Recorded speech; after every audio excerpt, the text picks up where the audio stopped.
Welcome student, welcome to maths by Soumyajit sir YouTube channel. অনেকদিন পরে তোমাদের সাথে দেখা হচ্ছে। অনেকদিন পরে যেহেতু দেখা হচ্ছে তাই ধামাকা তো কিছু একটা হবেই। তো আপকামিং 2026-এ RRB group D, NTPC, ALP, JE technician সহ রেলওয়ের যত এক্সাম আছে সমস্ত এক্সামের জন্য maths by Soumyajit sir YouTube চ্যানেলের তরফ থেকে একটা গেম চেঞ্জার ব্যাচের লঞ্চ কিন্তু হচ্ছে আজকে। তো এই ব্যাচটা হচ্ছে এক ম্যাথের ফ্রি ফাউন্ডেশন ব্যাচ, যেখানে সম্পূর্ণভাবে জিরো বলবো না, একদম মাইনাস লেভেল থেকে শুরু করে হাই লেভেল পর্যন্ত কিন্তু অঙ্কের প্রত্যেকটা চ্যাপ্টারের প্রত্যেকটা টাইপ ডিটেলস এবং শর্ট ট্রিক্সের মাধ্যমে কিন্তু করানো হবে। আর এই ব্যাচটা সম্পূর্ণভাবে বিনামূল্যে। আর বিনামূল্যে মানে কিন্তু এই নয় যে কন্টেন্ট নিয়ে বা অঙ্ক করানো নিয়ে বা ক্লাস করানো নিয়ে কোনো রকম কোনো মানে কম গুরুত্ব দেওয়া হবে, তা কিন্তু একদমই নয়। আমি গ্যারান্টি দিয়ে বলবো যে অন্যান্য যে সমস্ত পেড ব্যাচ আছে সমস্ত পেড ব্যাচের থেকে অনেক বেটার কন্টেন্ট কিন্তু তোমরা এই পাবে ফ্রি ব্যাচে, সম্পূর্ণভাবে বিনামূল্যে। এবং ঠিক সন্ধ্যে 7টায় প্রত্যেক দিন কিন্তু ক্লাস আপলোড হবে আমার এই maths by Soumyajit sir YouTube চ্যানেলে। ঠিক আছে?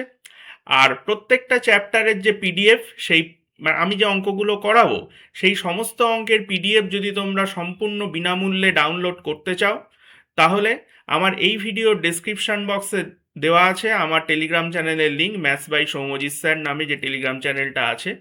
তো সেখানে সেই লিঙ্কে ক্লিক করে চ্যানেলের মধ্যে ঢুকে তোমরা সম্পূর্ণ বিনামূল্যে কিন্তু এই ক্লাসের বা পুরো যে চ্যাপ্টারটা আমি করাবো সেই চ্যাপ্টারের পিডিএফ কিন্তু সেখান থেকে তোমরা ডাউনলোড করতে পারবে। ঠিক আছে? তাহলে চলো শুরু করা যাক। আজকের প্রথম যে চ্যাপ্টারটা দিয়ে আমি শুরু করব সেটা হলো অনুপাত সমানুপাত। ঠিক আছে? অনুপাত সমানুপাতের আজকে হলো ক্লাস 1, এইভাবে কালকে ক্লাস 2, ক্লাস 3, এইভাবে কিন্তু আসতে থাকবে। ঠিক যেভাবে একটা পেড ব্যাচে ক্লাস করানো হয় এখানে কিন্তু ঠিক সেইভাবেই ক্লাস চলবে। ওকে? তাহলে চলো কথা না বাড়িয়ে শুরু করা যাক।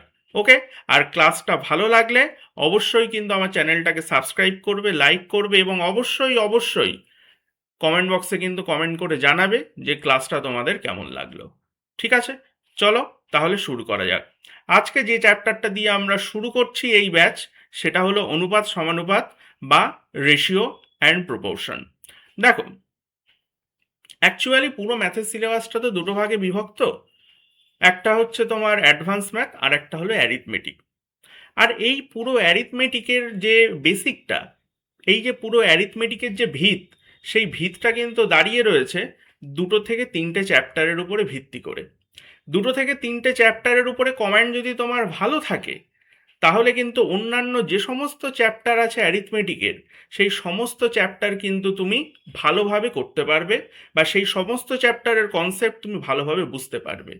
আর সেই সমস্ত চ্যাপ্টারের মধ্যে সেই ভিত্তি তৈরি করছে যে সমস্ত চ্যাপ্টার অ্যারিথমেটিকের, তার মধ্যে অন্যতম চ্যাপ্টার হলো এই অনুপাত এবং সমানুপাত। অনুপাত সমানুপাত এবং পার্সেন্টেজ, আর এর সাথে সাথে মিক্সচার অ্যালিগেশন, এই যে তিনটে চ্যাপ্টার আছে এই তিনটে চ্যাপ্টারই কিন্তু পুরো অ্যারিথমেটিকের বেস বা ভিত্তি। ঠিক আছে? তাহলে সেই বেসিক যে চ্যাপ্টারগুলো আছে তার মধ্যে অন্যতম চ্যাপ্টার হলো এই রেশিও প্রপোর্শন, সেটাই আমরা আজকে শুরু করতে যাচ্ছি। চলো তাহলে শুরু করা যাক। তো অনুপাত সমানুপাতের শুরুতেই আমরা যেটা জানবো সেটা হচ্ছে অনুপাতের ধারণা। এই যে অনুপাত কথাটা আমরা যে বলি, ইংলিশে যাকে বলা হয় রেশিও, এই অনুপাত জিনিসটা আসলে কি? এটা খায় না মাথায় দেয়? কি কাজে লাগে? কেন এটা আসলো? সেটা আগে একটু এর ব্যাকগ্রাউন্ডে যে জিনিসটা আছে, যে বিষয়টা আছে সেটা একটু জেনে নেওয়া যাক। দেখো, অনুপাত মানে কিন্তু আসলে আর আলাদা কিছুই নয়। অনুপাত বোঝো না, ঠিক আছে, তুলনা করা বোঝো তো? হ্যাঁ, তুলনা করা নিশ্চয়ই বোঝো। কাদের মধ্যে তুলনা করা হয়? দুটো ব্যক্তির মধ্যে তুলনা করা হয়, দুটো বস্তুর মধ্যে তুলনা করা হয়, দুটো প্রাণীর মধ্যে তুলনা করা হয়, দুটো সংখ্যার মধ্যেও কিন্তু তুলনা করা হয়। এই যে তুলনা করা বিষয়টা, এই তুলনা করা বিষয়টাকেই কিন্তু গাণিতিক ভাষায় বলা হচ্ছে অনুপাত। ঠিক আছে? তুমি অনুপাত বার করছো মানে তুমি অ্যাকচুয়ালি আর কিছুই করছো না, তুমি তুলনা করছো। এইবার যেহেতু আমরা গাণিতিক পরিধির মধ্যে আছি, তাই তুলনাটা করব কিন্তু আমরা সংখ্যার মধ্যে। দুটো সংখ্যা হতে পারে, তিনটে হতে পারে, চারটে হতে পারে, পাঁচটা হতে পারে। যেহেতু আমরা গাণিতিক পরিধির মধ্যে আছি, গণিতের মধ্যে যেহেতু আমরা আছি, তাই সংখ্যা নিয়েই আমরা তুলনা করব। ঠিক আছে, তাহলে এবার চলো যে তুলনাটা আমরা কিভাবে করব। তার মানে কি? তার মানে আমরা রেশিও কিভাবে ফাইন্ড আউট করব। ওকে, রেশিও মানে তুলনা করা, তাহলে সেই তুলনাটা আমরা কিভাবে করব, মানে রেশিওটা কিভাবে আমরা ফাইন্ড আউট করব। তো চলো একটু দেখে নেওয়া যাক। দেখো, ধরো আমি যদি তোমাকে দুটো সংখ্যা দিয়ে দিই, কি কি সংখ্যা দেব? না, আমি একটা সংখ্যা দিচ্ছি তোমাকে 24, আমি একটা সংখ্যা দিচ্ছি তোমাকে 24, আর একটা সংখ্যা আমি তোমাকে দিচ্ছি 36। ঠিক আছে, একটা 24, আর একটা সংখ্যা দিচ্ছি 36, দুটো সংখ্যা আমি তোমাকে প্রোভাইড করলাম। বললাম যে এই দুটো সংখ্যার মধ্যে তুলনা করো, মানে এই দুটো সংখ্যার মধ্যে তুমি রেশিও ফাইন্ড আউট করো। তাহলে তুমি কিভাবে ফাইন্ড আউট করবে রেশিওটা? দেখো, তাহলে এই যে 24 আর 36কে আমি পাশাপাশি লিখলাম। যেহেতু এদের রেশিও ফাইন্ড আউট করব, তাই এদের মাঝখানে একটা সাইন আমি দেব। এই যে সাইনটাকে দেখতে পাচ্ছ, এটাকে বলা হয় রেশিও সাইন, বা এটাকে কি বলা হয়? এটাকে বলা হয় ইজ টু। কি বলা হয়? ইজ টু, বা এটাকেই বলা হয় রেশিও সাইন। ঠিক আছে, তাহলে স্ট্রাকচার তৈরি হয়ে গেল। এইবার রেশিওটা ফাইন্ড আউট করব। তাহলে কিভাবে রেশিওটা ফাইন্ড আউট করব? না, এমন একটা সংখ্যা আমাকে খুঁজে বার করতে হবে যে সংখ্যাটা দিয়ে 24কেও ভাগ করা যায়, 36কেও ভাগ করা যায়। কি বললাম? যে এমন একটা সংখ্যা খুঁজে বার করতে হবে যে সংখ্যাটাকে, যে সংখ্যাটা দিয়ে 24কেও ভাগ করা যায়, আবার 36কেও ভাগ করা যায়। তাহলে এমন একটা সংখ্যা কি তোমরা খুঁজে পেয়েছো? এমন একটা সংখ্যা কিন্তু আছে, সেটা হলো 12। ঠিক আছে, দেখো, 12 দিয়ে আমি 24কেও ভাগ করতে পারি, কত হবে? 2, 12 দুগুণ 24। আবার 12 দিয়ে আমি 36কেও ভাগ করতে পারি, কত হবে? 3 বারং 36। ঠিক আছে, কি আসলো? এখানে আসলো 2, এখানে আসলো 3। এবার একটু ভেবে বলো তো, এমন কোনো সংখ্যা কি আছে যে সংখ্যাটা দিয়ে 2কেও ভাগ করা যায় আর 3কেও ভাগ করা যায়? এমন কোনো সংখ্যা কিন্তু নেই। যেহেতু এমন কোনো সংখ্যা নেই, তাই এটাই কিন্তু আসলে এই যে 2:3, এটাই কিন্তু আসলে 24 এবং 36-এর রেশিও। ওকে, তাহলে দেখো, 24 এবং 36-এর রেশিও কিন্তু আমরা পেয়ে গেলাম। সেটা কত? সেটা হচ্ছে 2:3। ঠিক আছে, বোঝা গেল? আরেকটা সংখ্যা নিয়ে করা যাক। আস্তে আস্তে আস্তে আস্তে তোমাদের যে ধারণাটা, সেটা ক্লিয়ার হবে। এবার আমি তিনটে সংখ্যা নিয়ে কাজ করি। কি কি নেব? ধরো আমি নিচ্ছি 48, 48, আর কি নেওয়া যেতে পারে? 36, আর একটা নেওয়া যেতে পারে কত? আর একটা নেওয়া যেতে পারে ধরো 80। ঠিক আছে, এইবার তুমি ভেবে বলো, এদের রেশিও ফাইন্ড আউট করতে হবে। তার মানে এমন একটা সংখ্যা খুঁজে বার করতে হবে যে সংখ্যাটা দিয়ে 48কেও ভাগ করা যায়, 36কেও ভাগ করা যায়, আবার 80কেও ভাগ করা যায়। তাহলে এমন একটা সংখ্যা আছে 4। তাহলে 4 বারং 48, 4 নং 36, আর 4 কুড়ি 80। এবার এমন কোনো সংখ্যা কি তুমি খুঁজে পাচ্ছ যে সংখ্যাটা দিয়ে 12কেও ভাগ করা যাবে, 9কেও ভাগ করা যাবে, 20কেও ভাগ করা যাবে? এমন কোনো সংখ্যা কি আছে? না, এমন কোনো সংখ্যা কিন্তু নেই। যদি থাকতো, তখন সেই সংখ্যাটা দিয়ে আমি 12, 9 এবং 20কে ভাগ করে দিতাম। ঠিক আছে, কিন্তু যেহেতু নেই, তাই 48, 36 এবং 80-র যে রেশিও, সেটা অবশ্যই 12:9:20 হবে। বোঝা গেল? ক্লিয়ার? No problem. আচ্ছা, এইবার তোমাদেরকে ছোট্ট একটা প্রশ্ন আমি করি, একটু বুদ্ধি করে অ্যান্সার দাও তো। ধরো তোমাকে বলা হলো এটা হচ্ছে একটা রেশিও 10:15। ঠিক আছে, আমি প্রশ্ন করছি, এটা যে একটা রেশিও, এটা ঠিক না ভুল? এটা ঠিক না ভুল? কি বলবে তোমরা? একটু ভেবে বলো। এটা কিন্তু একটা রেশিও নয়। কেন এটা রেশিও নয়? এটা কিন্তু আসলে ভুল। এটা কিন্তু কোনো রকম কোনো রেশিও নয়। কেন রেশিও নয়? এই কারণেই রেশিও নয় যে এই যে 10:15, এখানে দেখো 10 এবং 15কে এমন একটা সংখ্যা কিন্তু আছে, সংখ্যাটা হলো 5, যে সংখ্যাটা দিয়ে 10কেও ভাগ করা যাবে, 15কেও ভাগ করা যাবে। তাহলে এইভাবে রেশিওকে আমি রাখতে পারবো না। রেশিওকে সবসময় সরলীকৃত আকারে রাখতে হবে। ঠিক আছে, যদি ভাগ করা যায় তাহলে ভাগ করে দিতে হবে। তাহলে এখানে এমন একটা সংখ্যার অস্তিত্ব আছে, সেটা কি, যেটা 5, যে 5 দিয়ে 10কেও ভাগ করা যায়, 15কেও ভাগ করা যায়। তাহলে 10 দিয়ে, মানে 10কে যদি 5 দিয়ে ভাগ করি কত হবে, 2। আবার 15কে 5 দিয়ে ভাগ করলে কত হবে, 3। এবার এমন কোনো সংখ্যা কি আছে যে সংখ্যা দিয়ে 2কেও ভাগ করা যাবে, আবার 3কেও ভাগ করা যাবে? না, এমন কোনো সংখ্যা নেই।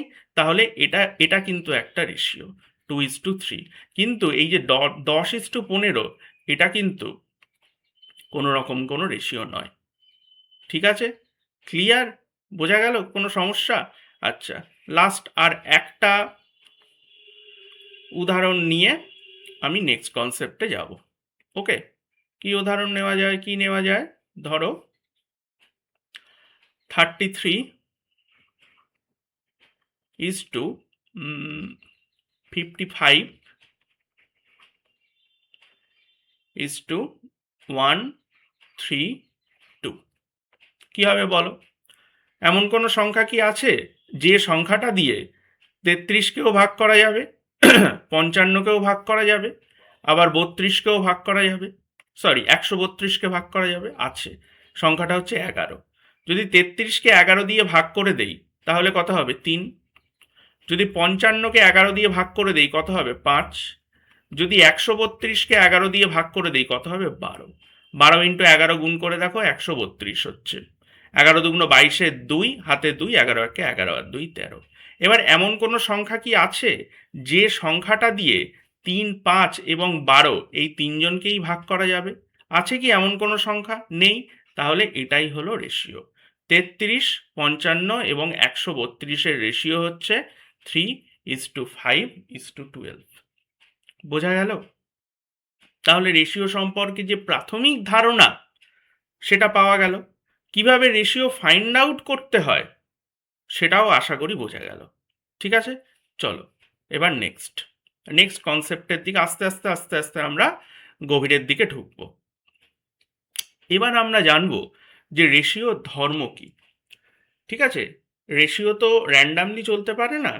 শুধু রেশিও বলে না, কোনো ব্যক্তি বা কোনো বস্তু, তাদের প্রত্যেকটা জিনিসের, এই বিশ্ব ব্রহ্মাণ্ডে যা যা জিনিস আছে, যা যা, সেটা কোনো ব্যক্তি হতে পারে, সেটা কোনো বস্তু হতে পারে, প্রত্যেকেরই একটা নির্দিষ্ট ধর্ম আছে। সেই রকম অনুপাতেরও কিন্তু একটা ধর্ম আছে। কি ধর্ম? না, সবসময় জানবে যে অনুপাত সমজাতীয় রাশির মধ্যে হয়। ঠিক আছে, মানে গরুর সাথে কখনো কিন্তু মানুষের তুলনা হবে না। অ্যাকচুয়ালি বাস্তবেও কিন্তু তাই।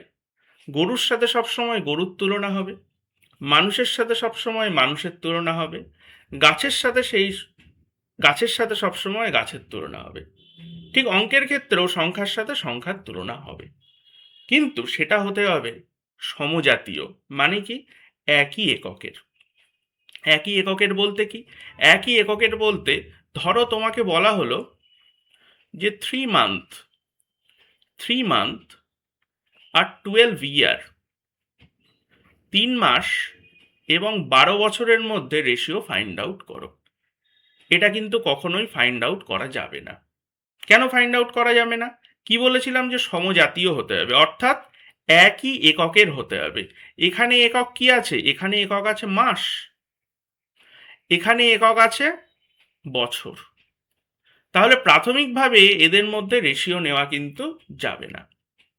তাহলে এদের মধ্যে রেশিও নিতে গেলে কি করতে হবে? এদেরকে সমজাতীয় বানাতে হবে, মানে এদেরকে সম এককের বানাতে হবে। অর্থাৎ এই যে হয় 3 মাসকে তুমি বছরে নিয়ে যাও, না হলে এই 12 বছরকে তুমি মাসে নিয়ে এসো। তাহলে আমি যদি মাসে নিয়ে যাই সেটা সুবিধাজনক হবে। ধরো 3 মাস, 3 মাসের মতো থাকছে। আর এই যে 12 বছরকে যদি আমি মাসে নিয়ে যাই তাহলে কত দিয়ে গুণ করতে হবে? 1 বছর মানে কি 12 মাস। তাহলে 12 বছর মানে কি হবে? 12 × 12, এত মাস। ঠিক আছে, তাহলে উভয় দিক থেকে মাস মাস কেটে যাচ্ছে। ওকে, এবার দেখো এখানে কিন্তু আমার 3 দিয়ে কেটে যাবে। এমন একটা সংখ্যা আমি পেয়ে গেছি যে সংখ্যাটা হচ্ছে 3। এই 3 দিয়ে দেখো, এই 3কেও ভাগ করা যাবে, আবার এই যে 12 × 12কেও ভাগ করা যাবে। তাহলে এই 3কে 3 দিয়ে ভাগ করলে কত হবে? 1। আর 12 × 12কে যদি 3 দিয়ে ভাগ করি তাহলে কত হয়ে যাবে? এখানে 3 দিয়ে 12 কেটে যাবে, মানে 4, আর এদিকে 12 পড়ে থাকবে। ঠিক আছে, তাহলে এখানে কি হচ্ছে 1:4 বারং 48। 3 দিয়ে ভাগটা মনে হয় অনেকে বুঝতে পারলে না, ধরো এদিকেও 3 দিয়ে ভাগ করে দিলাম, তাহলে 3 3 কেটে এখানে কি হয়ে গেল 1, আর এখানেও যদি আমি 3 দিয়ে ভাগ করে দিই কত হবে, 3 দিয়ে কেটে দিলে 3 4 12 আর 4 বারং 48, এই যে 48। এবার নিশ্চয়ই বুঝতে পেরেছো। তাহলে দেখলে তো যে রেশিওটা কিভাবে ফাইন্ড আউট করলাম। প্রাথমিক পর্যায়ে বললাম যে রেশিও ফাইন্ড আউট করাই যাবে না, তারপরে কি বললাম যে রেশিও ফাইন্ড আউট করা যাবে, কিন্তু কন্ডিশন আছে যে দুজনকে সমজাতীয় বা সম এককের বানাতে হবে। সেই জন্য আমি কি করলাম, এখানে মাস মাসের মতো থাকলে আমি বছরকে মাসে কনভার্ট করে নিয়ে গেলাম।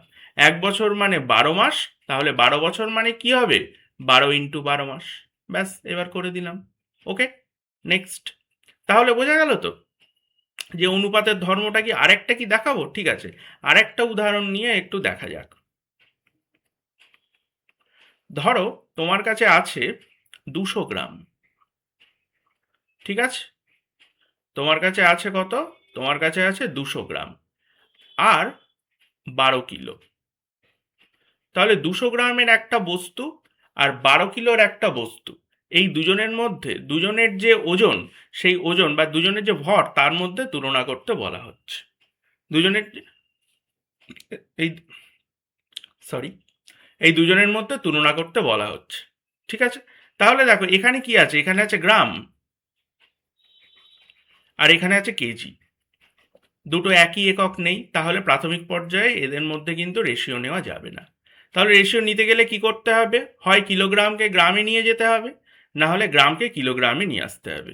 কিলোগ্রামকে গ্রামে নিয়ে যাওয়াই অনেক বেশি সুবিধাজনক। তাহলে আমরা কি জানি, আমরা জানি যে 1 কিলোগ্রাম সমান সমান 1000 গ্রাম। এটা আশা করি কম বেশি সবাই জানে, ঠিক আছে। তাহলে এখানে দেখো 200 200 গ্রাম 200 গ্রামের মতো থাক, আর এখানে 12 কেজি, তাহলে 1 কেজি মানে যদি 1000 গ্রাম হয়, তাহলে 12 কেজি মানে কি হবে, 12 কেজি মানে হচ্ছে 12,000 গ্রাম, ঠিক আছে।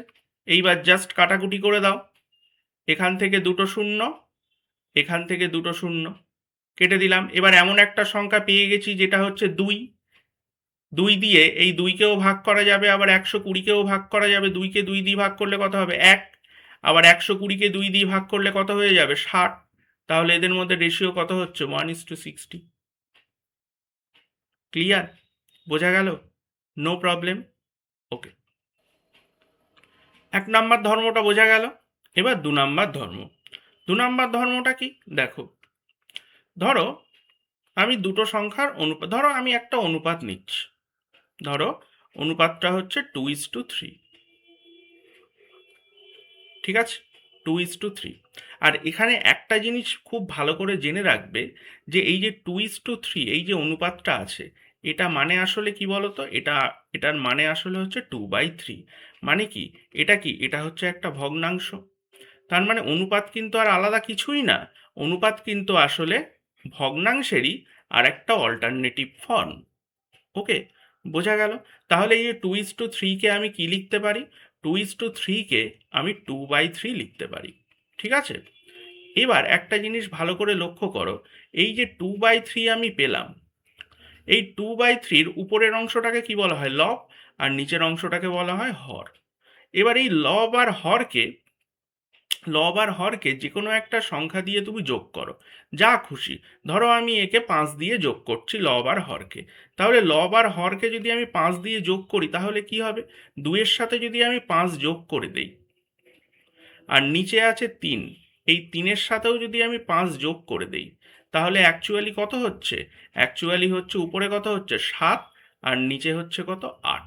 তাহলে এই যে 7/8কে আবার কি লেখা যেতে পারে, 7/8কে লেখা যেতে পারে 7:8। তাহলে দেখো অনুপাতটা অ্যাকচুয়ালি কি ছিল 2:3, ঠিক আছে। তাহলে অনুপাতের প্রথম অংশ আর দ্বিতীয় অংশের সাথে বা লব এবং হরের সাথে 5 যোগ করার ফলে, একটা নির্দিষ্ট সংখ্যা যোগ করার ফলে অনুপাতটা কিন্তু চেঞ্জ হয়ে গেল 7:8-এ। তাহলে এখান থেকে আমি বুঝতে পারলাম যে অনুপাতের সাথে কোনো একটা সংখ্যা যদি যোগ করা হয় তাহলে অনুপাতটা কিন্তু চেঞ্জ হয়ে যায়। অনুপাত যে স্ট্রাকচারে ছিল সেই স্ট্রাকচারে আর থাকে না, ডিফারেন্ট স্ট্রাকচারে পরিবর্তিত হয়ে যায়, ঠিক আছে? তাহলে যোগ করলে পরিবর্তিত হয়। একইভাবে যদি তুমি বিয়োগ করো সেক্ষেত্রেও কিন্তু পরিবর্তিত হয়ে যাবে। ঠিক আছে? তাহলে যোগ বিয়োগ হলো। এবার যদি আমি গুণ করি তাহলে কি হবে? ধরো এই যে 2:3 আছে, 2:3 আছে, তাহলে এটা মানে কি? এটা মানে হচ্ছে 2/3। 5 দিয়ে আমি যোগ করেছিলাম, তো এবার 5 দিয়ে আমি গুণ করি। তাহলে 2কে যদি 5 দিয়ে গুণ করি কত হবে? 2 ইন্টু 5। আবার 3কেও যদি 5 দিয়ে গুণ করি তাহলে 3 ইন্টু 5। কত হচ্ছে এখানে? উপরে হচ্ছে 10, নিচে হচ্ছে কত? 15। তাহলে অ্যাকচুয়ালি কত হচ্ছে? 10:15। 10:15 কি রাখা যাবে? কখনোই যাবে না। কারণ এমন একটা সংখ্যা আছে যে সংখ্যাটা দিয়ে 10কেও ভাগ করা যায়, 15কেও ভাগ করা যায়, একদম কমন একটা সংখ্যা, সেটা হচ্ছে 5। তাহলে দেখো 10কে 5 দিয়ে ভাগ করলে কত হবে? 2। 15কে 5 দিয়ে ভাগ করলে কত হবে? 3। দেখো কত কত হচ্ছে রেশিওটা? 2:3। রেশিওটা কত ছিল? 2:3। তাহলে রেশিওর কি কোনো রকম কোনো পরিবর্তন হয়েছে? হয়নি। তাহলে এখান থেকে কি বোঝা গেল? যে রেশিওর সাথে কোনো একটা নির্দিষ্ট সংখ্যা যদি আমি গুণ করে দেই তাহলে রেশিওর কোনো রকম কোনো পরিবর্তন হয় না। রেশিও যা ছিল রেশিও তাই থাকে। ওকে। একইভাবে যদি তুমি ভাগের ক্ষেত্রে দেখো তাহলেও কিন্তু সেম কাজ হবে, সেম জিনিসই হবে। ভাগের ক্ষেত্রেও কিন্তু কোনো রকম কোনো চেঞ্জ হবে না। ঠিক আছে? ধরো এই যে 2:3 আছে, এটা মানে কি? এটা মানে হচ্ছে 2/3। এবার যদি আমি 2কে যদি 5 দিয়ে ভাগ করে দেই, আবার 3কেও যদি আমি 5 দিয়ে ভাগ করে দেই, তাহলে অ্যাকচুয়ালি কি হয়? 2/5 গুণ এই 3/5 যদি উপরে উঠে যায় তাহলে গুণ হয়ে যায় এবং উল্টে যায়, 3/5 হয়ে যায় 5/3। তাহলে 5 5 কেটে যাচ্ছে, কত হচ্ছে? 2/3। আর 2/3 মানে কি? 2:3। দেখো ভাগের ক্ষেত্রেও কিন্তু কোনো রকম কোনো পরিবর্তন হয়নি। তাহলে এখান থেকে রেশিওর যে ধর্মটা আমরা শিখলাম, যে পার্টিকুলার যে ধর্মটা আমরা শিখলাম সেটা কি? প্রথমে আমরা শিখলাম যে রেশিও হয় দুটো সমজাতীয় বা সম এককের রাশির মধ্যে। তারপরে যে ধর্মটা শিখলাম সেটা হচ্ছে যে রেশিওর সাথে যদি তুমি একটা নির্দিষ্ট সংখ্যা যোগ বা বিয়োগ করো তাহলে রেশিওর যে স্ট্রাকচার সেটা কিন্তু পরিবর্তিত হয়ে যায়, মানে রেশিওটা কিন্তু চেঞ্জ হয়ে যায়। কিন্তু রেশিওর সাথে যদি কোনো একটা সংখ্যা গুণ করো বা কোনো একটা সংখ্যা দিয়ে যদি রেশিওর প্রত্যেকটা টার্মকে তুমি ভাগ করো তাহলে রেশিও কিন্তু পরিবর্তিত হয় না। রেশিও যা ছিল রেশিও তাই থাকে। ওকে, বোঝা গেল? ক্লিয়ার? চলো এইবার নেক্সট কনসেপ্টের দিকে আমরা যাই। এবার আমরা যেটা শিখবো ভেরি ভেরি ভেরি ইম্পর্ট্যান্ট, সেটা হলো মাল্টিপ্লাইং ফ্যাক্টরের ধারণা। এর বাংলা হয় না। ঠিক আছে? মাল্টিপ্লাইং ফ্যাক্টরের ধারণা। মাল্টিপ্লাইং ফ্যাক্টর জিনিসটা কি? দেখো, ভেরি ভেরি ইম্পর্ট্যান্ট কনসেপ্ট। কিভাবে আমি কনসেপ্ট তৈরি করছি, কনসেপ্ট থেকে কিভাবে আমি অঙ্কের মধ্যে ধীরে ধীরে ধীরে ধীরে ঢুকবো সেটা দেখলে বুঝতে পারবে। দেখো, ধরো দুটো সংখ্যা আমি নিচ্ছি। একটা হচ্ছে তোমার 48, একটা হচ্ছে 48, আর একটা হলো 64। একটা নিলাম 48, আর একটা হলো 64। এবার এদের রেশিও নেব। তাহলে এদের রেশিও নিলে কি করতে হবে? এমন একটা সংখ্যা খুঁজে বার করো যেটাকে 48 দিয়েও ভাগ করা যাবে, 64 দিয়েও ভাগ করা যাবে। সংখ্যাটা পেয়ে গেছি, সংখ্যাটা হচ্ছে 16। ঠিক আছে? সংখ্যাটা হচ্ছে 16। তাহলে 16 দিয়ে ভাগ করলে 3 ষোলং 48, 4 ষোলং 64। ঠিক আছে? তাহলে দেখো সংখ্যা দুটো অ্যাকচুয়ালি কী ছিল? 48 আর 64। আর তাদের থেকে 48 আর 64 থেকে তাদের রেশিও পেয়ে গেলাম 3:4। আচ্ছা কিভাবে পেলাম? কত দিয়ে ভাগ করলাম? না 16 দিয়ে ভাগ করলাম। 16 দিয়ে যেই ভাগ করে দিলাম সঙ্গে সঙ্গে কিন্তু রেশিওটা পেয়ে গেলাম। এই যে সংখ্যাটা দিয়ে ভাগ করলাম, ঠিক আছে, এই যে সংখ্যাটা দিয়ে ভাগ করলাম বা টোটাল যতটা দিয়ে ভাগ করলাম সেটাকেই কিন্তু বলা হয় মাল্টিপ্লাইং ফ্যাক্টর, বা এমএফ দিয়ে শর্টে লেখা হয়। ঠিক আছে? বা এটাকেই বলা হয় এইচসিএফ বা গসাগু। বোঝা গেল? ক্লিয়ার? এবার কি কাজে লাগবে এটা এক্ষুনি বুঝতে পারবে। দেখো, সংখ্যাগুলো থেকে যখন আমি রেশিওতে কনভার্ট করলাম বা রেশিওতে যখন আসলাম, তখন কি করলাম, 16 দিয়ে ভাগ করলাম। আর 16টাকে আমরা এক্ষুনি 16-র একটা নাম দিলাম, নামটা কি, মাল্টিপ্লাইং ফ্যাক্টর। তার মানে সংখ্যাগুলো থেকে যখন আমি রেশিওতে আসলাম তখন অ্যাকচুয়ালি মাল্টিপ্লাইং ফ্যাক্টর দিয়ে ভাগ করলাম। ঠিক আছে, তাহলে আমি উল্টোভাবে যদি বলি যে রেশিওটা দেওয়া আছে আর মাল্টিপ্লাইং ফ্যাক্টরটা দেওয়া আছে 16, তাহলে সংখ্যা দুটো কি হবে? কমন সেন্সকে কাজে লাগাও। সংখ্যা দুটোর থেকে তুমি রেশিওতে এসছো, মাল্টিপ্লাইং ফ্যাক্টর দিয়ে ভাগ করেছো। এইবার তুমি উল্টো পথে যাচ্ছ, সংখ্যাগুলো রেশিওর থেকে তুমি সংখ্যাতে যাচ্ছ। ঠিক আছে, সংখ্যার থেকে তুমি রেশিওতে এসছো, ভাগ করেছো। তাহলে রেশিওর থেকে যদি সংখ্যাতে যেতে হয় তাহলে কি করতে হবে? গুণ করতে হবে। কত দিয়ে গুণ করতে হবে? শুরুতে ভাগ করেছিলে কত দিয়ে? মাল্টিপ্লাইং ফ্যাক্টর দিয়ে। তাহলে এখানে গুণ করতে হবে সেই মাল্টিপ্লাইং ফ্যাক্টর দিয়েই গুণ করতে হবে। তাহলে এই পুরো রেশিওটাকে যদি তুমি মাল্টিপ্লাইং ফ্যাক্টর দিয়ে গুণ করে দাও তাহলে অ্যাকচুয়ালি কি আসছে দেখো তো, 3 × 48 আর 4 × 64। অ্যামেজিং ব্যাপার। দেখো, যে দুটো সংখ্যার রেশিও নিয়েছিলে সেই দুটো সংখ্যাই কিন্তু চলে আসলো। তাহলে বোঝা গেল যে মাল্টিপ্লাইং ফ্যাক্টর কতটা ইম্পর্ট্যান্ট একটা বিষয়।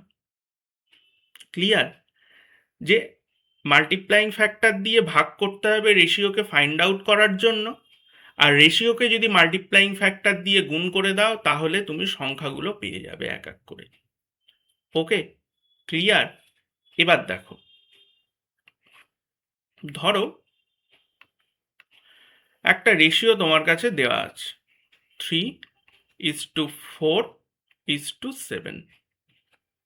ঠিক আছে, আর আমি বলছি যে মাল্টিপ্লাইং ফ্যাক্টরটা হচ্ছে এক্স। তাহলে সংখ্যাগুলো কি কি হবে?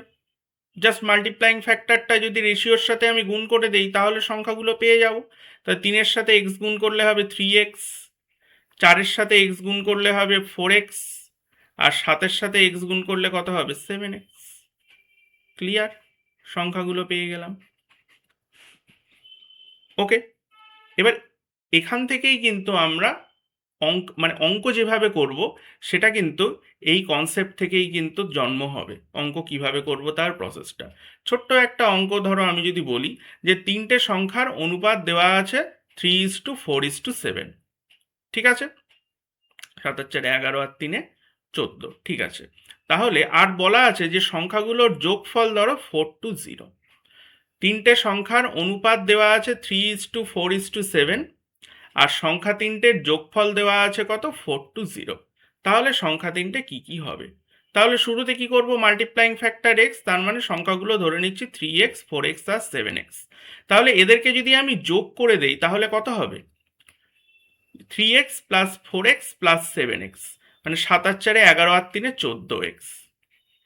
তাহলে সংখ্যা 3টের যোগফল কত? 14x। তার প্রশ্নানুসারে যোগফল কত? 420। তাহলে 14x এর ভ্যালু কত?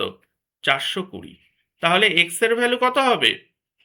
3×14=42, তাহলে 30x এর ভ্যালু। ঠিক আছে, তাহলে দেখো মাল্টিপ্লাইং ফ্যাক্টর কিন্তু চলে আসলো। ওকে, তাহলে এক্স এর ভ্যালু এই যে 3x এর স্থানে যদি এক্স এর ভ্যালু 30, 4x এর স্থানে এই এক্স এর ভ্যালু 30 আর 7x এর এখানে এক্স এর ভ্যালু যদি 30 বসিয়ে দেই তাহলেই অ্যান্সার চলে আসবে। কি কি হবে সংখ্যাগুলো? 3x মানে 3×30 মানে 3×3=90, একটা সংখ্যা চলে আসলো। 4×30 আর একটা সংখ্যা চলে আসলো 120। তারপরে 7×30 মানে 210 আর একটা সংখ্যা চলে আসলো। এদেরকে তুমি যোগ করে দেখো, 210 আর 120 কত হয়? 210 আর 100 310, আর 20 330, আর 90 কত হয়? 420। ক্লিয়ার? ঠিক আছে, এই ধরনের অঙ্কই কিন্তু পরীক্ষায় এখনো পর্যন্ত আসে। একদম বেসিক লেভেলে একদম যদি সহজ প্রশ্ন হয় এই ধরনের অঙ্ক, আমি যে বলবো না একদম আসে না, কিন্তু সংখ্যাটা কমে গেছে, কিন্তু আসে। ওকে, চলো এবার দেখো, এই যে অঙ্কটা আমি করলাম না, এই অঙ্কটা কিন্তু পরীক্ষায় এক্স ধরে করব না, এটা কিন্তু শর্টেও করা যায়, সেটাও একটু আমি বলে দিচ্ছি। কি ছিল যে 3:4:7 সংখ্যা তিনটের অনুপাত। আর যোগফল কত ছিল? যোগফল ছিল 4:2:0। এক্স না ধরেও করা যায় কিভাবে? দেখো, এখানে যোগফল, আনুপাতিক যোগফল কত হচ্ছে? 4 আর 3 7, 7 7 14, আনুপাতিক যোগফল হচ্ছে 14। আর অ্যাকচুয়াল যোগফল কত? 420। তাহলে 14-র ভ্যালু কত? 420। তাহলে একের ভ্যালু কত হবে? 420/14, মানে 3×14=42, মানে 30। দেখো, এটাই ছিল না সেই এক্স এর ভ্যালু? ভেবে দেখো, এক্স এর ভ্যালু 30 এসেছিল না? ঠিক আছে, তাহলে একের ভ্যালু যদি 30 হয়, তাহলে সংখ্যা তিনটে আবার পরপর বেরিয়ে যাবে। তিনের ভ্যালু যদি ফাইন্ড আউট করি, কত হবে? 3×3=90। যদি চারের ভ্যালু ফাইন্ড আউট করি, কত হবে? একের ভ্যালু 30 হলে চারের ভ্যালু কত হয়ে যাবে? 30×4, মানে 120। আর একের ভ্যালু 30 হলে সাতের ভ্যালু কত হয়ে যাবে? তাহলে 30×7, মানে 210। পরীক্ষায় অ্যাকচুয়ালি এইভাবেই করতে হবে। আরও অনেকভাবে করা যায়, সেটা যখন অঙ্ক করব সেগুলো আস্তে আস্তে আস্তে আস্তে ডিসকাশন হবে। ঠিক আছে, এখন বেসিকটা আগে ভালো করে ক্লিয়ার করো। ঠিক আছে, এবার যেটা আরেকটা ইম্পর্টেন্ট জিনিস, সেটা হলো মাল্টিপ্লাইং ফ্যাক্টরের শর্ত। ঠিক আছে, মাল্টিপ্লাইং ফ্যাক্টরও কিছু নির্দিষ্ট শর্ত মেনে চলে। দেখো, কি, ধরো যে কোনো একটা রেশিও আমি কনসিডার করি। যে কোনো একটা রেশিও, ধরো রেশিওটা হচ্ছে তোমার 2:3, একদম সহজ। এবার মাল্টিপ্লাইং ফ্যাক্টর যদি এক্স হয়, তাহলে সংখ্যা দুটো কি কি হবে? মাল্টিপ্লাইং ফ্যাক্টর যদি এক্স হয়, তাহলে সংখ্যা দুটো, একটা সংখ্যা হবে 2x আর একটা সংখ্যা হবে 3x। ঠিক আছে, এইবার আমাদের প্রথম কাজ, সংখ্যা দুটোকে যোগ করব। তাহলে 2x প্লাস 3x যদি করি, কত হবে? 5x। ওকে, তাহলে দেখো যে আগে ছিল মাল্টিপ্লাইং ফ্যাক্টর এক্স, সংখ্যা দুটো যোগ করে দিলাম। মাল্টিপ্লাইং ফ্যাক্টরের কোনো রকম কোনো পরিবর্তন হয়েছে? হয়নি, যা ছিল তাই আছে। তার মানে দুটো সংখ্যাকে যোগ করলে মাল্টিপ্লাইং ফ্যাক্টরের কোনো রকম কোনো পরিবর্তন হয় না। একইভাবে যদি সংখ্যা দুটো আমি বিয়োগ করে দিই, 3x থেকে যদি আমি 2xটা বাদ দিয়ে দিই, তাহলে কত থাকে? x। মাল্টিপ্লাইং ফ্যাক্টরের কোনো রকম কোনো পরিবর্তন হয়েছে? তাহলে বিয়োগ করলেও কোনো রকম কোনো পরিবর্তন হয় না। এবার যদি সংখ্যা দুটো আমি গুণ করে দেই, এইবার হবে খেলা, যে 3x ইন্টু 2x যদি করি, তাহলে কত হবে? 3×2=6, মানে 6x²। দেখো, যেই সংখ্যা দুটোকে আমি গুণ করে দিয়েছি, সঙ্গে সঙ্গে দেখো মাল্টিপ্লাইং ফ্যাক্টরের পাওয়ার সেটা কিন্তু বেড়ে গেছে।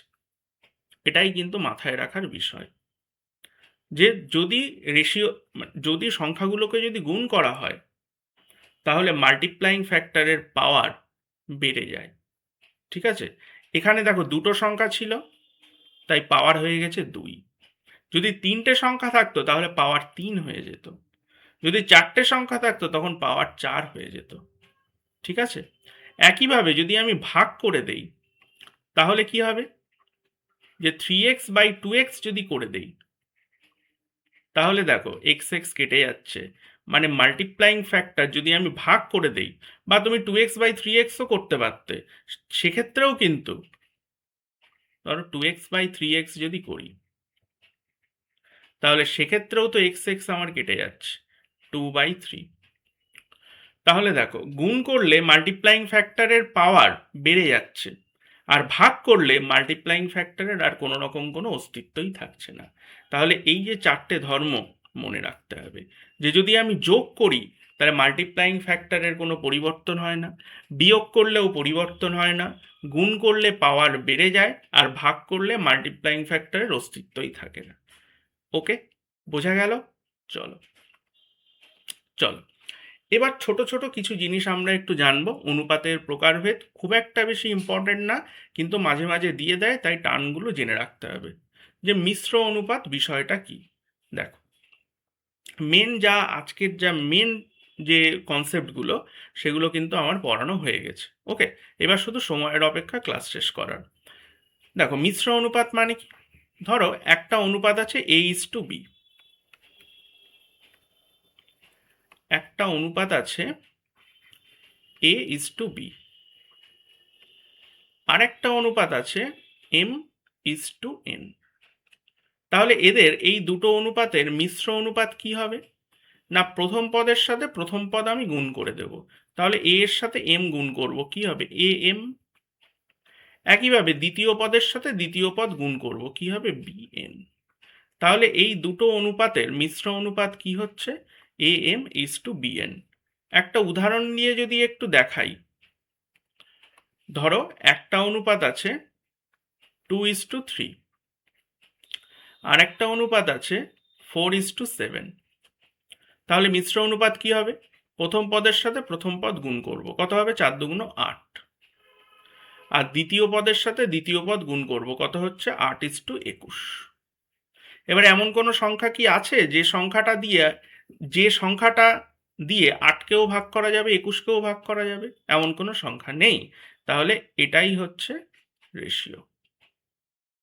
ওকে, চলো এইবার আমরা জানবো সদৃশ অনুপাত বা ডুপ্লিকেট রেশিও।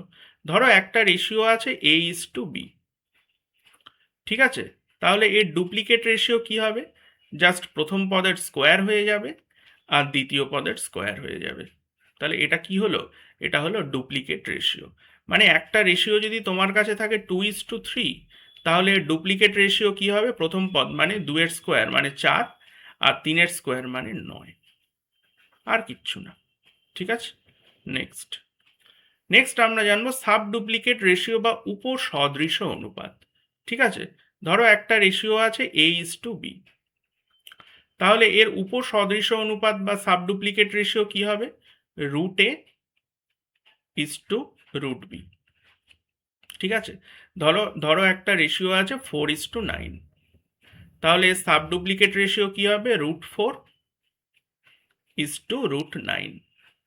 তাহলে 4 যদি রুট থেকে বেরোয় কত হবে? 2, 2 এর স্কোয়ার করলে 4, আর কার স্কোয়ার করলে 9 হয়? 3, তার মানে 2:3। তাহলে 4:9 এর সাব ডুপ্লিকেট রেশিও কত? 2:3। ওকে, এইবার ট্রিপ্লিকেট রেশিও।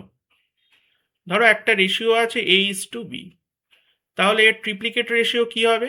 জাস্ট প্রথম পদের কিউব করে দেব, দ্বিতীয় পদের কিউব করে দেব, চলে আসবে ট্রিপ্লিকেট রেশিও। ধরো একটা রেশিও আছে 2:3, তাহলে ট্রিপ্লিকেট রেশিও কি হবে? 2 এর কিউব মানে 8, আর 3 এর কিউব মানে 27, চলে আসলো ট্রিপ্লিকেট রেশিও।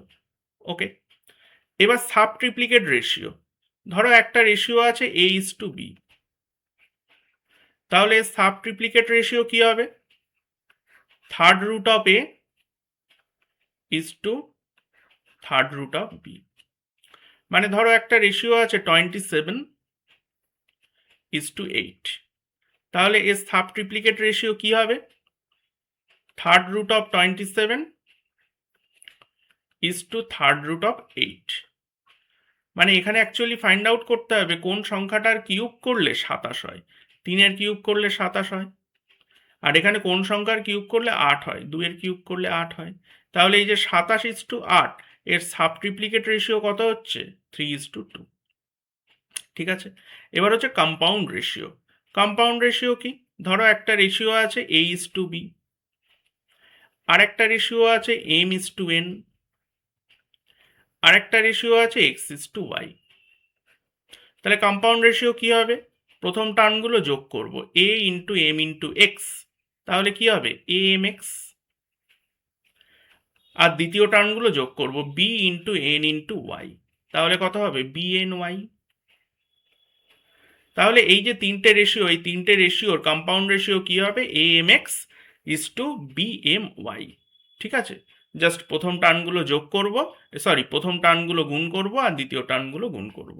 ধরো একটা রেশিও আছে 2:3, আর একটা আছে ধরো 4:7, আর একটা আছে 6:5। তাহলে এদের কম্পাউন্ড রেশিও কি হবে? 2 ইন্টু 4 ইন্টু 6, মানে 4 দুগুণ 8, 6 অষ্টে 48। এখানে কত হবে? 3 ইন্টু 7 ইন্টু 5, মানে 3 7 21 ইন্টু 5, মানে 105। তাহলে এটাই হবে রেশিও। এটা কি একটা রেশিও হবে? কারণ এমন একটা সংখ্যা আছে যে সংখ্যাটা দিয়ে 48কেও ভাগ করা যায়, আবার 105কেও ভাগ করা যায়, সেটা হচ্ছে 3। 3 ষোলং 48, আর এটা কত হবে? 3 35 105। আর কোনো সংখ্যা আছে যাকে 16 দিয়েও ভাগ করা যায়, 35 দিয়েও ভাগ করা যায়? না। তাহলে এটাই হবে কারেক্ট অ্যান্সার। এবার আসছে রেসিপ্রোকাল রেশিও, একদম ইজি। যদি A:B একটা রেশিও হয়, তাহলে এর রেসিপ্রোকাল রেশিও কি হবে? উল্টে যাবে, B:A। মানে 2:3 যদি একটা রেশিও হয়, তাহলে এর রেসিপ্রোকাল রেশিও কি হবে? 3:2। ওকে, বোঝা গেল? চলো, এবার শুরু হচ্ছে। অঙ্ক করার আগে কিছু কিছু বেসিক স্ট্রাকচার সম্পর্কে আমরা জানবো, কিছু কিছু ট্রিক বলতে পারো এগুলো, ঠিক আছে? যেগুলো যদি জানো তাহলে অঙ্ক করতে তোমাদের অনেক বেশি সুবিধা হবে। সব সময় জানবে যে একটা রেশিওর মধ্যে তো অসংখ্য সংখ্যা থাকতে পারে, কিন্তু নিয়ম হচ্ছে যে সেই সংখ্যাগুলোকে অবশ্যই পূর্ণ সংখ্যায় হতে হবে।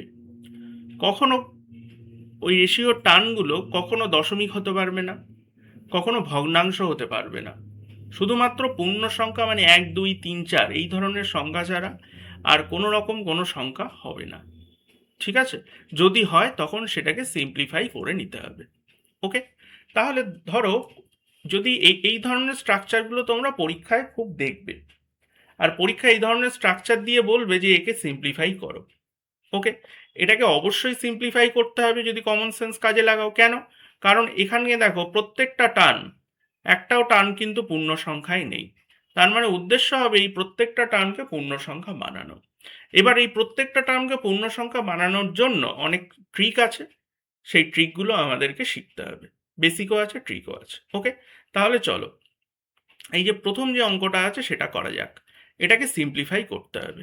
ওকে, তাহলে কি আছে অঙ্কটা? যে 3/4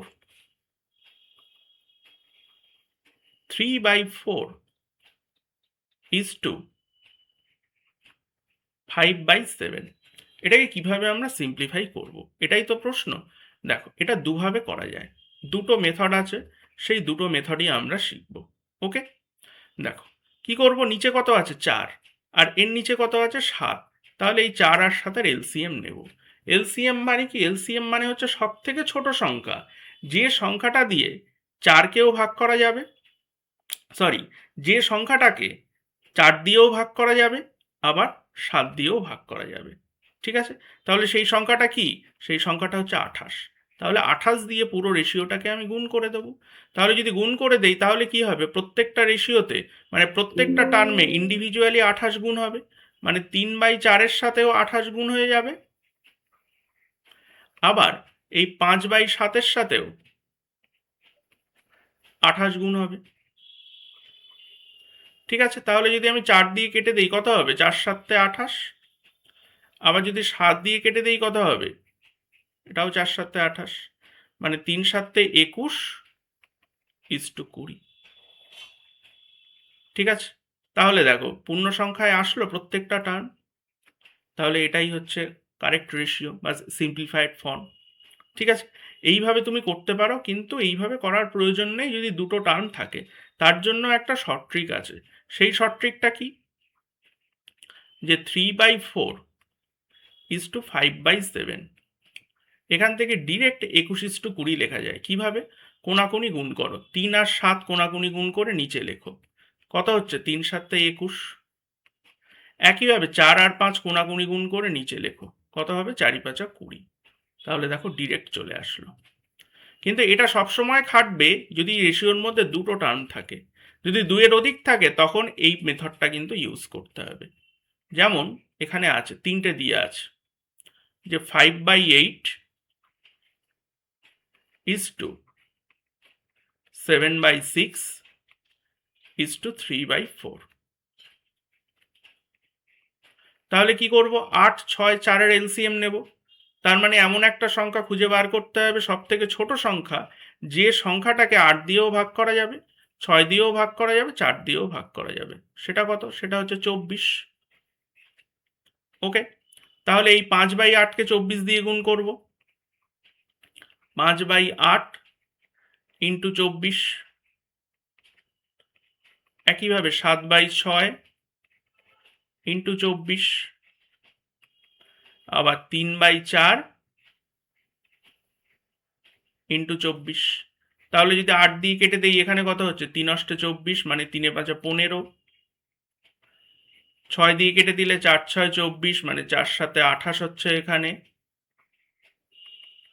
আবার এখানে কত হচ্ছে, 4 6 24, মানে 3 6 18। তাহলে এটাই হচ্ছে কারেক্ট রেশিও, 15:28:18। ওকে, চলো নেক্সট। এবার 2 নম্বর টাইপ, যে এই রকম যদি থাকে তাহলে A:B:C কিভাবে ফাইন্ড আউট করব। যে A:B এর ভ্যালু দেওয়া আছে, B:C এর ভ্যালু দেওয়া আছে, তাহলে A:B:C এর ভ্যালু ফাইন্ড আউট করতে হবে।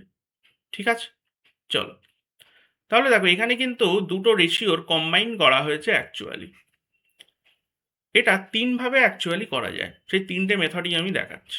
প্রথমে একটু বেসিক লেভেলের মেথড দেখাই। এখানে A:B কি আছে, A:B আছে 7:8, আর B:C কি আছে 6:5। ওকে, এবার একটা জিনিস ভালো করে লক্ষ্য করো, এখানে বি এর করসপন্ডিং ভ্যালু কত আছে 8, আর এখানে বি এর করসপন্ডিং ভ্যালু কত আছে 6। তাহলে একই বি এর দুটো মান কি কখনো সম্ভব? কখনো সম্ভব না। তাহলে লজিক্যালি এটা ভুল। তাহলে কি করতে হবে, এই 6 আর 8কে সেম করতে হবে। তাহলে এই 6 আর 8কে সেম করার জন্য কি করতে হবে না, 6 আর 8 এর এলসিএম কত, 6 আর 8 এর এলসিএম হচ্ছে 24। তাহলে দুজনকেই 24 বানাতে হবে। তাহলে দুজনকে যদি 24 বানাতে হয়, তাহলে 8কে 24 বানাতে গেলে 3 দিয়ে গুণ করতে হবে, 6কে 24 বানাতে গেলে 4 দিয়ে গুণ করতে হবে। তাহলে 8কে যদি 3 দিয়ে গুণ করো, তাহলে শুধু 8কে 3 দিয়ে গুণ করলে হবে? একটা রেশিওর যে কোনো একটা টার্মকে শুধুমাত্র একটা সংখ্যা দিয়ে গুণ করা যায় না। আমি এর আগেই দেখিয়েছি, যদি গুণ করো তাহলে পুরো রেশিওর প্রত্যেকটা টার্মকে গুণ করতে হবে। ঠিক আছে, তাহলে শুধু এখানে 8-এর সাথে 3 গুণ করলে হবে না, 7-এর সাথেও 3 গুণ করতে হবে। তার মানে পুরো রেশিওটার সাথে তোমাকে 3 গুণ করতে হবে। একইভাবে এখানে 6কে 24 বানানোর জন্য 6-এর সাথে 4 গুণ করতে হবে। শুধু 6-এর সাথে 4 গুণ করলে হবে না, 5-এর সাথেও 4 গুণ করতে হবে। তার মানে পুরো রেশিওটার সাথে 4 গুণ করতে হবে। তাহলে দেখো গুণ টুন করার পরে কি আসছে, এখানে আসছে 3 7 21, আর 3 8 24, আর 4 6 24, 4 5 20। তাহলে দেখো প্রাথমিক অবস্থায় আমাদের বি এর ভ্যালু সমান করা দরকার ছিল, বি এর ভ্যালু সমান হয়ে গেছে। এবার এখান থেকে ডিরেক্ট A:B:C ফাইন্ড আউট করা যাবে। কত হবে, এ এর আনুপাতিক মান 21, বি এর কত 24, আর সি এর কত 20। ঠিক আছে, এবার যদি পরীক্ষায় এমন দেয় যে ধরো A:B 3:4, আর B:C 4:7, তখন A:B:C কত হবে? এখানে বি এর ভ্যালু আলাদা ছিল তাই সমান করেছি। এখানে দেখো অটোমেটিক্যালি বি এর ভ্যালু একই আছে, তাহলে আর আলাদা করে সমান করার কোনো দরকার নেই। পুরো কাজটা ওরা করেই দিয়েছে, আমাকে শুধু লিখতে হবে। তাহলে A:B:C কি হবে, এর ভ্যালু 3, বি এর ভ্যালু কত 4, সি এর ভ্যালু কত 7। পেয়ে গেলাম A:B:C। যদি সমান করা না থাকে তাহলে ডিরেক্টলি, যদি সমান করা না থাকে তখন সমান করব, আর যদি সমান করা থাকে তাহলে ডিরেক্ট লিখে দেবো। ক্লিয়ার, বোঝা গেল? এবার এটা হচ্ছে বেসিক দিয়ে করলাম।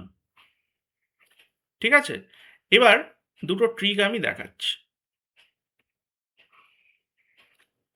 A:B:C ফাইন্ড আউট করতে হবে তো, তার মানে A:B:C। তাহলে এ আর বি এর জায়গায় ভ্যালু বসিয়ে দাও, 7 8, A:B 7:8, আর বিসি কত 6:5। ঠিক আছে, তাহলে এটাকে কিভাবে সিম্পলিফাই করব, দেখো এখানে কি আছে 8, তাহলে ডান দিকেও 8 বসিয়ে দাও। কিন্তু এই যে নিয়মটা, এটা হচ্ছে মোস্ট ব্যাকডেটেড এবং ফালতু নিয়ম, তাও বলতে হয়, পুরোটা কভার করব তাই আমি বলছি, কিন্তু অনেক সময় আমার কাজেও লাগে, তাই জেনে রাখা দরকার। এখানে কত আছে 6, তাহলে এই বাঁ দিকেও 6 বসিয়ে দেবে। ওকে, এবার জাস্ট গুণ করে দাও, 6 7 42, 6 8 48, আর 5 8 40। এবার এটা কি রেশিও? এটা মোটেই রেশিও নয়, কারণ 2 দিয়ে প্রত্যেককে ভাগ করা যাবে। তাহলে 2 দিয়ে ভাগ করলে কত হবে? 21:24:20। এটাই রেশিও। দেখো এটাই এসছিল।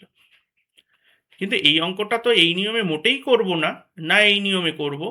এইবার 3 নাম্বার যে নিয়মটা দেখাবো সেই নিয়মে করব। ওকে? যে A B C, A B এর রেশিও কত? 7:8। বিসির রেশিও কত? 6:5। ঠিক আছে, তাহলে কি করব? কোনাকুনি গুণ করো, 6 7 42, উপর নিচে গুণ করো, 6 8 48, আবার কোনাকুনি গুণ করো, 5 8 40। তার মানে 21:24:20। ঠিক আছে, ক্লিয়ার, নো প্রবলেম। এখান থেকেও ডিরেক্ট করা যেত। কিভাবে করা যেত? ধরো এই যে 6 আর 7 গুণ করলে 6 7 42 হলো। তারপরে এখানে 8 আর 6 গুণ করলে 6 8 48 হলো। তারপরে এখান থেকে 5 আর 8 গুণ করলে 5 8 40 হলো। ঠিক আছে, এইভাবেও তুমি করতে পারতে। কিন্তু এইভাবে তুমি তখন করতে পারবে যখন এই পুরো কনসেপ্টগুলো ভালো করে তোমার মাথার মধ্যে ঢুকবে।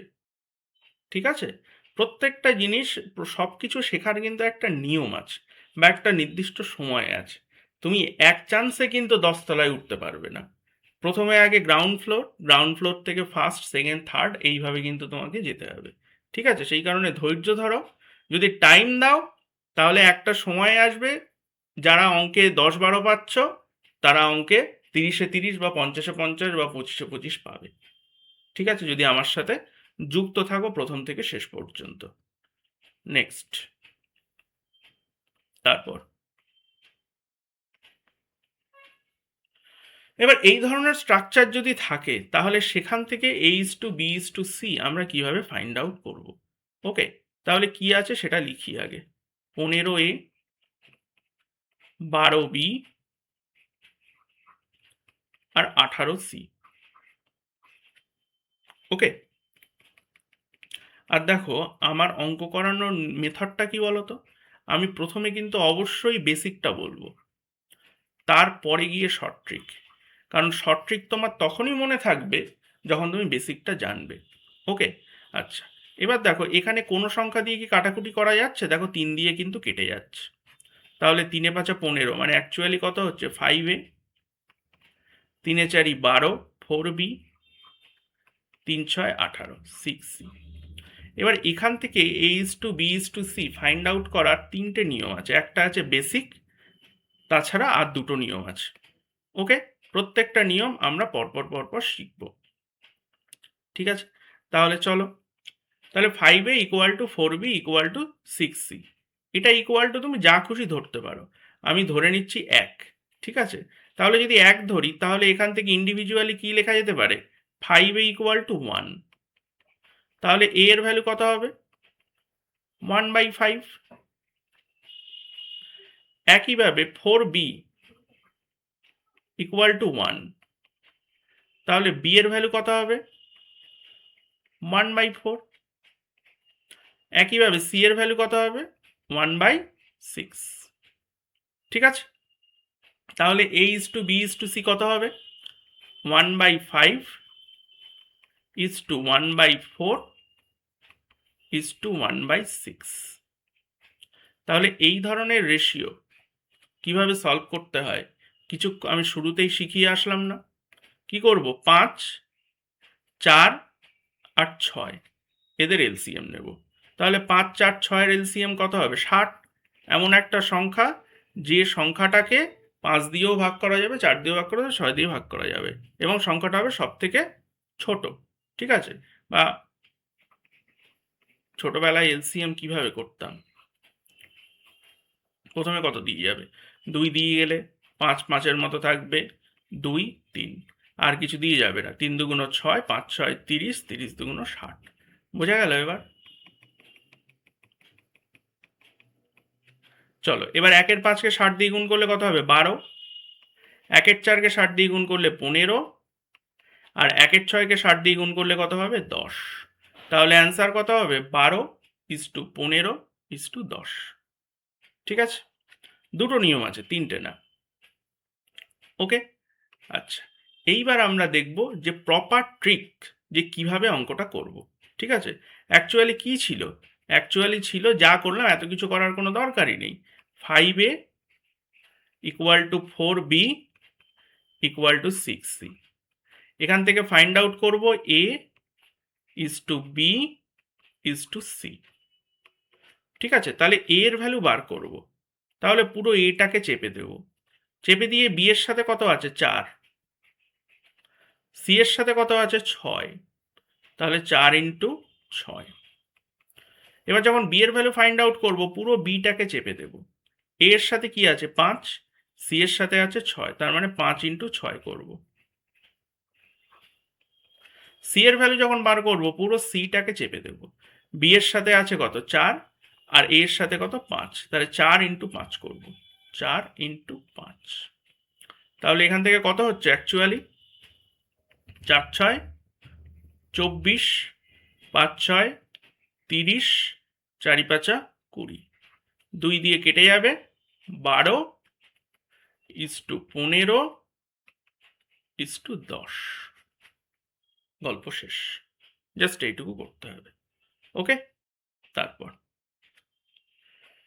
দেখো, এইরকম স্ট্রাকচার যদি থাকে তাহলে a:b:c আমরা কিভাবে ফাইন্ড আউট করব? এখানে কি আছে? a/9 = b/7 = c/8। বেসিক দিয়ে যদি করি, এটা ইকুয়াল টু, যেমন 1 ধরছিলাম 1 ধরে নেব। তাহলে a ইকুয়াল টু কী হবে? 9 × 1 মানে 9। b ইকুয়াল টু কী হবে? 7 × 1 মানে 7। আর c ইকুয়াল টু কী হবে? 8 × 1 মানে 8। তাহলে a:b:c কী হবে? 9, 9:7:8। এবার এত কিছু করার কোনো দরকার নেই। a:b:c যদি ফাইন্ড আউট করতে বলে, a এর নিচে কি আছে? 9, b এর নিচে আছে 7, c এর নিচে আছে 8। তাহলে ডিরেক্ট এখান থেকে লেখা যাবে 9:7:8। হয়ে গেল। এত কিছু করার কোনো দরকারই নেই। চলো, এটা কিন্তু one of the most important একটা স্ট্রাকচার। ঠিক আছে? দেখো, এখানে যা যা লেখা আছে আমি তাই তাই লিখি। কি লেখা আছে? যে 4a/5 =